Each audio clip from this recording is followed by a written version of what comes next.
आप सभी दोस्तों का पीएससी यूट्यूब चैनल पर आप सभी दोस्तों का स्वागत है। मैं पिंटू कुमार आज आप लोग को बताने वाला हूं कि थेल्स प्रमेय का विलोम या आधारभूत समानुपातिकता प्रमेय का विलोम क्या होता है, या जिसको हम लोग प्रमेय 6.2 के नाम से भी जानते हैं। पहले वीडियो में मैंने आपको बताया था कि थेल्स प्रमेय क्या होता है या थेल्स प्रमेय के और किस नाम से जाना जा सकता है, आधारभूत समानुपातिकता प्रमेय के नाम से भी। उसी तरह जो ये थेल्स प्रमेय का विलोम है, इसे भी एक नाम से और जाना जा सकता है।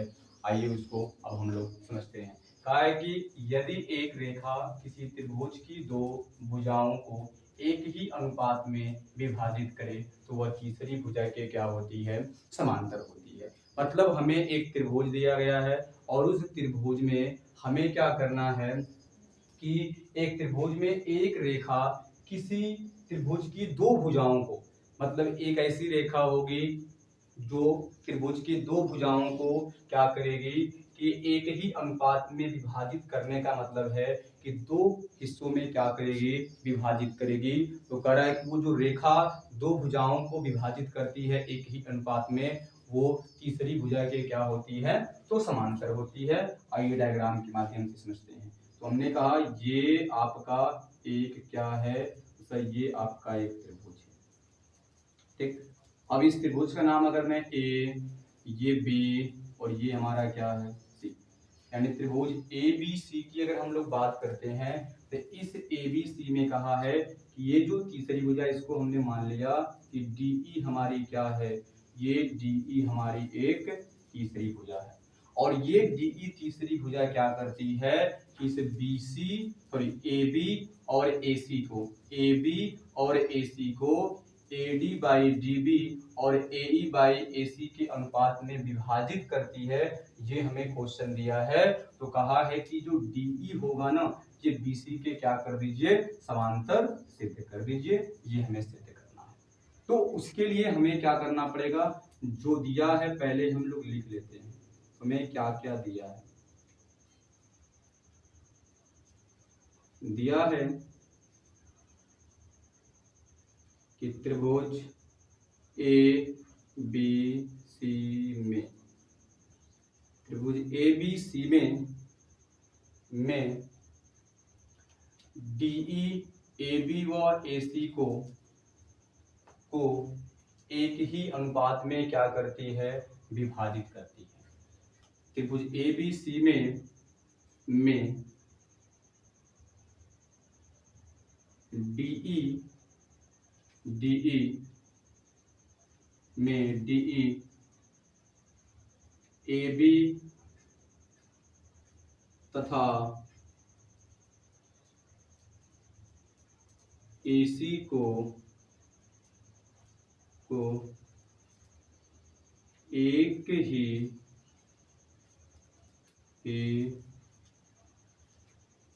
अनुपात में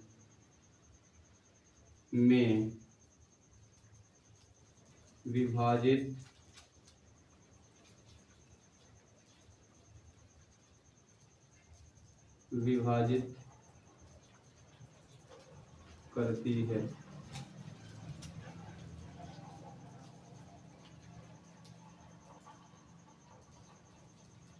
अर्थात दूसरे शब्दों में हमें ये दिया हुआ है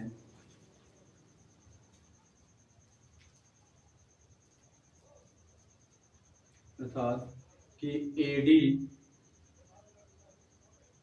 AD बाई DB इनका जो अनुपात होगा वो AE बाई क्या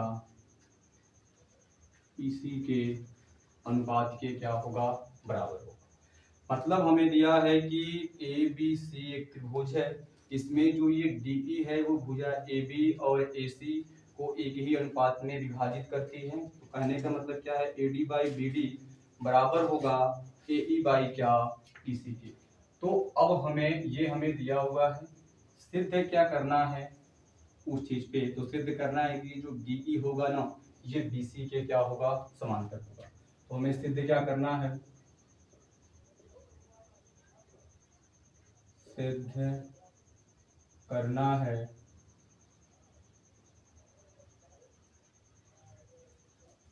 सिद्ध करना है कि जो DE है ये आपका DE समांतर है किसके, B और क्या, C के। मतलब DE समांतर क्या है, BC है।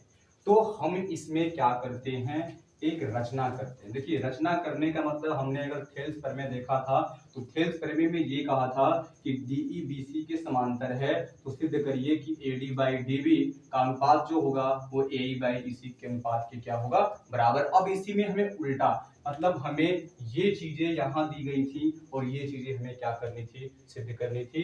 तो इसको जानने के लिए थोड़ी सी बेसिक इंफॉर्मेशन पता होनी चाहिए। जैसे मान लो अगर मैंने कहा AB एक रेखा है, फिर हमने कहा C और D एक रेखा है, इनके बीच में कुछ ना कुछ दूरी है। अगर ये दोनों के दोनों बराबर है, अगर मैं इनको ऐसे इन्हीं को मैं ऐसे पास लेकर जाऊं तो अभी भी इनके बीच में कुछ दूरी है, ये CD। अगर मैं इसी CD को और इतना पास लेकर जाऊं तो इनके बीच में कुछ ना कुछ दूरी है। तो अगर मैं इसको और पास लेकर जाऊं तो AB और CD के बीच में कुछ ना कुछ दूरी है। और अगर मैं कह दूं ये AB है और इसी के ऊपर अगर मैं CD खींच दूं तो क्या मैं AB को CD बोल सकता हूं क्या, क्योंकि दोनों के बीच की दूरियां क्या हैं, 0 के बराबर हैं, कुछ नहीं है इनके बीच की दूरी, लेकिन ये दोनों दूरियां आपस में बराबर हैं। तो जब एक दूरी इसी के ऊपर दूसरी दूरी दिया जाए, यानी कहने का मतलब ये एक रेखा है और ये एक रेखा है, अगर इन रेखा के बीच में गैपिंग है और एक बार अगर मैं इनको और पास ले जाऊं तो कुछ न कुछ इनके बीच की दूरी है, इनको और मैं पास ले जाऊं तो इनके बीच में कुछ न कुछ दूरी है। और अगर मैं इसी के ऊपर इसको खींच दूं तो एक रेखा के ऊपर दूसरी रेखा अगर खींची जाती है और अगर दो वो आपस में बराबर हैं तो उसको हम लोग कहते हैं कि ये संपाती रेखा है। कौन सी रेखा है, संपाती। यानी ऐसी रेखाएं जिनके बीच की दूरियां 0 के बराबर हो जाएं और वो हमेशा आपस में क्या होती हैं, बराबर होती हैं। यानी संपाती का सिंपल सा मतलब है जितनी AB की दूरी है अगर उतनी ही CD की दूरी है, तो ये दोनों संपाती तब होंगे जब ये CD और AB एक दूसरे के ऊपर स्थित होंगे। तो मैं AB को CD बोल सकता हूं और CD को मैं क्या बोल सकता हूं, सर AB भी बोल सकता हूं। तो ये इतनी सी बातें आपको पता होनी चाहिए, ये बातें हमारी क्या है। तो इतना अगर समझ में आ गया तो ये सवाल अब कुछ नहीं है। तो आइए अब हम लोग क्या करते हैं, इस चीज को समझते हैं। तो जो चीजें हमारी यहाँ पे दी गई हैं, तो मैंने कहा मैं एक रचना करूंगा, उस रचना का मैं यहाँ पे लिखूंगा रचना, कंस्ट्रक्शंस में रचना में करूंगा कि मैं D से एक E डैश मतलब DE डैश मैंने खींचा कि ये DE समांतर BC तो सिद्ध करना, लेकिन मैंने अपने तरफ से रचना कर लिया कि ये जो DE डैश है ये BC के क्या है, समांतर है। तो यहाँ पर रचना में लिख देंगे माना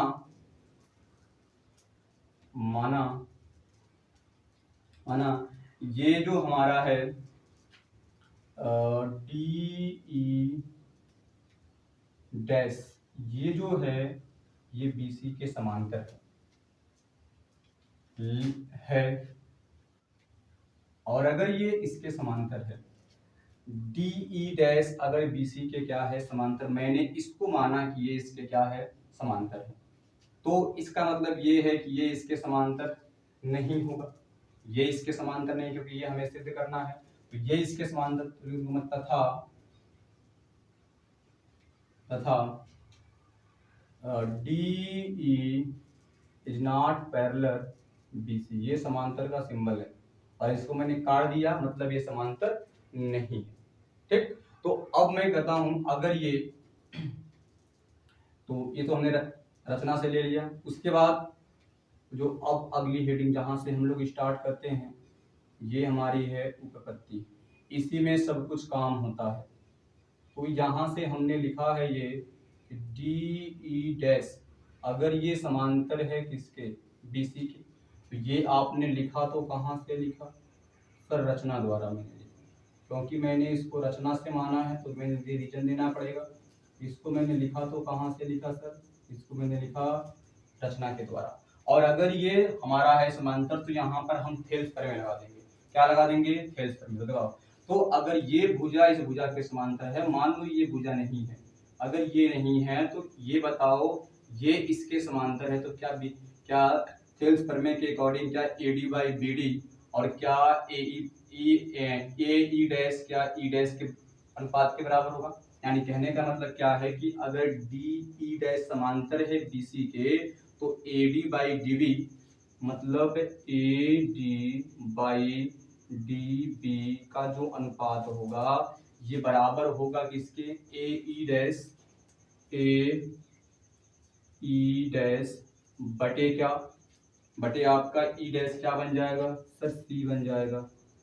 E डैश क्या बन जाएगा, C।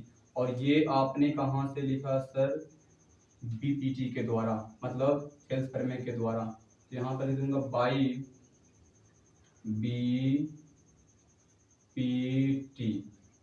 BPT के द्वारा। तो अगर मैं इसको एक लाइन और सिंप्लीफाई ऐसे करूं तो ये हमारा बन जाएगा AD बाई क्या DB, और इसका जो अनुपात होगा वो AE डैश बटे E डैश क्या C। अब देखो यहाँ तक आने के बाद आप ध्यान से नोटिस करोगे कि जो हमें दिया था और ये जो हमें निष्कर्ष निकला है, इसको अगर मैं समीकरण 1 का नाम दे दूं और इसको अगर मैं समीकरण 2 का नाम दे दूं, तो ये चीजें दिमाग में रखना कि समीकरण 1 व समीकरण 2 को ध्यान से देखोगे ना, समीकरण 1 व समीकरण 2 को ध्यान से देखोगे, इसके राइट हैंड साइड आपस में क्या है सर, बराबर है।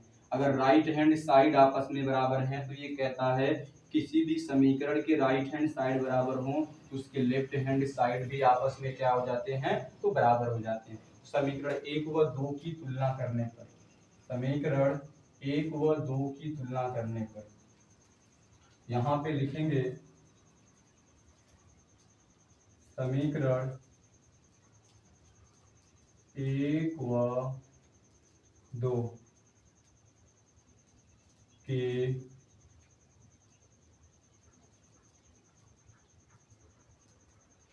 तुलना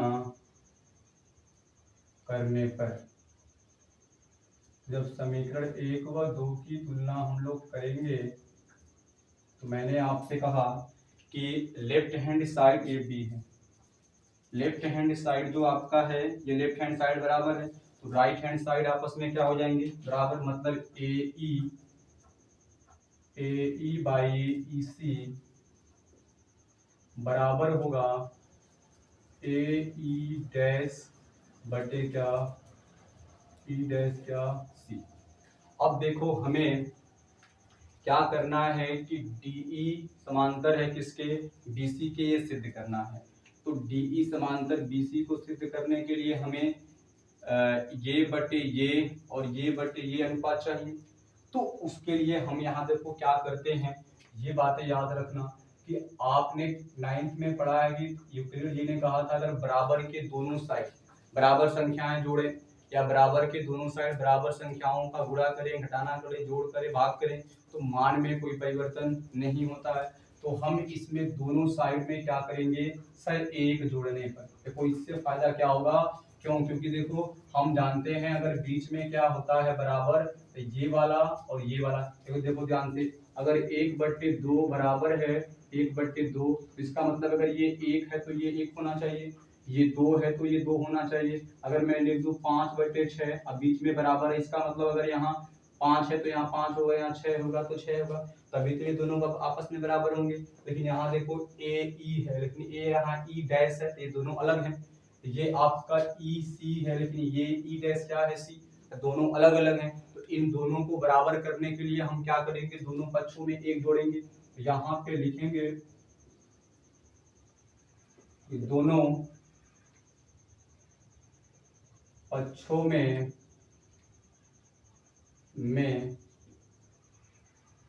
एक, दोनों पक्षों में एक जोड़ने पर, थोड़ा सा मैं इंक डाल लूं क्योंकि इंक, तो ये देखिए आप लोग, मैंने लिखा है दोनों पक्षों में एक जोड़ने पर। मैंने कहा एक हम क्यों जोड़ रहे हैं, क्योंकि हमने कहा अगर बीच में कोई भी मान आपस में बराबर होता है तो बराबर होने के लिए अगर वहां एक है, अगर यहाँ पे ये एक है तो एक होना चाहिए, दो है तो दो, पांच है तो पांच, छह है तो छह। बताओ यहाँ ए ई है, वहां ए ई डैश है, तो सेम तो नहीं है।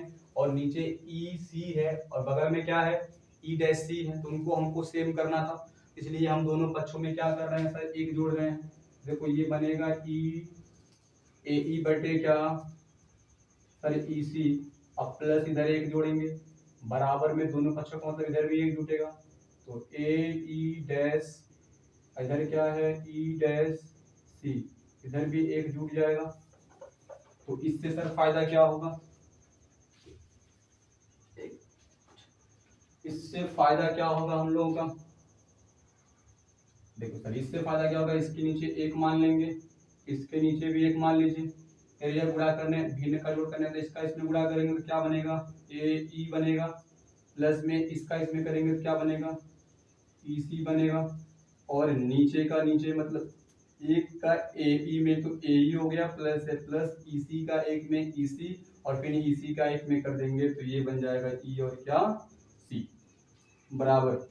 सेम काम यहाँ करो, एक का करेंगे इसमें, ये बन जाएगा A E dash plus E dash C का एक में करो तो ये बन जाएगा ई डैश सी, बटे में बन जाएगा इसमें करेंगे पूरा तो ई डैश क्या बन जाएगा सी। अब जो ये ऊपर डेटा हमको मिला है, आ जाओ इसमें, ए से लेकर ई तक, यानी यहां तक ए से ई और फिर ई से सी, सर ई से सी, क्या ये ए से ई से सी, क्या ये पूरा कंप्लीट, ये पूरा कंप्लीट ए सी है, तो आपको सर बिल्कुल ए सी है, तो यहाँ पे मैं लिख दूंगा ए सी बटे नीचे क्या बन जाएगा ए सॉरी सी ई, बराबर। अब यहाँ देखो ए ई डैश है तो लिखेंगे ए ई डैश, देखो यहाँ पर है यहाँ तक, और फिर ई डैश सी, फिर ई से ई डैश से सी तक, ये यहाँ, ये भी पूरा कंप्लीट क्या बना रहा है सर, ये भी पूरा कंप्लीट क्या बना रहा है सर, पूरा कंप्लीट ये भी क्या बना रहा है ए सी, बटे क्या बन जाएगा सर, नीचे में है ई डैश क्या सी। क्या इतनी बात समझ पाए हो? अगर इतनी बात आपको समझ में आई, देखो मैंने आपसे क्या कहा कि मुझे सेम ऊपर करना था, नहीं तो मैंने एक एक, अब देखो ये ऊपर अंश से बराबर है तो बीच में बराबर का मतलब होता है, अगर यहाँ एक है तो यहाँ एक होगा, पांच होगा तो पांच, 10 होगा तो 10, एसी है तो एसी, अगर बीच में बराबर है इसका मतलब अगर अंश से बराबर है तो हर बराबर होगा, अगर अंश से बराबर है तो हर बराबर होगा। तो यहाँ देखो सी तो सी सेम है, लेकिन ई डैश और यहाँ ई डैश यहाँ ई है, दोनों अलग अलग है। तो ये तभी संभव होगा, ये तभी संभव होगा जब ई डैश ई पर क्या होगा स्थित होगा। यहाँ पर लिखेंगे यह तभी संभव है, यह तभी संभव है, यह तभी संभव है जब ई डैश किस पे स्थित हो, ई पर स्थित हो। तो इसका मतलब क्या है कि सर डी ई डैश और डी ई क्या है, संपाती हैं। तो अगर संपाती हैं तो हम कह सकते हैं कि ये अगर इसके समांतर है तो ये इसके समांतर हो जाएगा। यानी कहने का मतलब क्या है कि अगर AC आपस में बराबर हैं तो इनको बराबर होना पड़ेगा, और ये तभी संभव होगा जब E और E डैश एक दूसरे के क्या होंगे, संपाती होंगे। तो लिखना पड़ेगा यहाँ पे कि हमें कि ये नीचे जो हमको दिया है A, ये आपका EC और E डैश क्या है C, E डैश C और EC ये एक दूसरे के तभी बराबर होंगे, क्या एक ही होंगे तब, क्योंकि ये एक दूसरे के क्या होने चाहिए, संपाती। ये लिखेंगे यहां से हम लोग कि यह तभी संभव है, यह तभी संभव है, यह तभी संभव है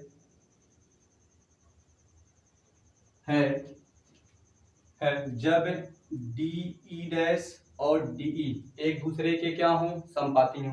देखेंगे यह तभी संभव है जब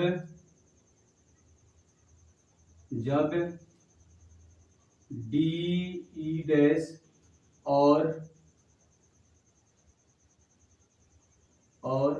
DE संपाती हो, संपाती संपाती हैं तभी ये संभव होगा। मतलब अगर ये DE इसके ऊपर आ जाएगा तो ये दोनों E और E है तो ये तभी संभव होगा। तो इसका मतलब ये है कि अगर DE डैश और DE संपाती है, इसका मतलब ये है कि जो ये DE होगा, DE डैश ये BC के समांतर होगा और ये एक दूसरे के क्या होंगे, समांतर होंगे। अगर ये DE डैश और ये DE एक दूसरे के संपाती हैं तो ये E डैश इसके ऊपर आएगा। तो अगर इसके ऊपर आएगा तो हम DE डैश को क्या DE बोल सकते हैं भाई। अगर ये इसके ऊपर आ जाए तो हमने कहा था जब इसके ऊपर आ जाएगा तो DE को मैं DE डैश भी बोल सकता हूँ अपने आवश्यकता के लिए, क्योंकि हमें वो सिद्ध करना है। तो ये तभी संभव है जब DE डैश और DE क्या है, संपाती हैं। तो इसका मतलब ये है कि DE जो होगा वो BC के क्या होगा, समांतर। क्यों? क्योंकि यहाँ देखो हमने माना था कि DE डैश BC के समांतर, जबकि ये DE इसके समांतर नहीं है, वो तो यहाँ हो रहा है। तो वही चीजें हम लोग को क्या समझनी है कि ये जो आपका ये इसके बराबर तभी होगा, मतलब ये EC ये E डैश C के बराबर तभी होगा जब ये DE डैश और DE संपाती होगा। और यही देखो यही बच्चे गलती करते हैं, यही समझ नहीं पाते हैं। तो संपाती का मतलब है कि हम DE डैश को DE बोल सकते हैं। तो अगर ये DE संपाती है तो मतलब ये इसके समांतर है। तो अगर समांतर है तो इसके जगह में ये लिख सकता हूं सर, बिल्कुल लिख सकते हैं। तो यही तो हमें सिद्ध करना था। तो यहीं पर हम लोग लिख देंगे कि अगर यह तभी संभव है जब DE डैश और DE संपाती होंगे, अर्थात दूसरे शब्दों में क्या है, अर्थात नहीं, छोड़ो इसको पहले। तो इसलिए जो हमारा होगा ये DE समांतर होगा किसके, B और C के, और ये हो गया हमारा इति सिद्धम। देखो जो मैंने लास्ट की लाइन आपसे कही है उस लाइन को समझना।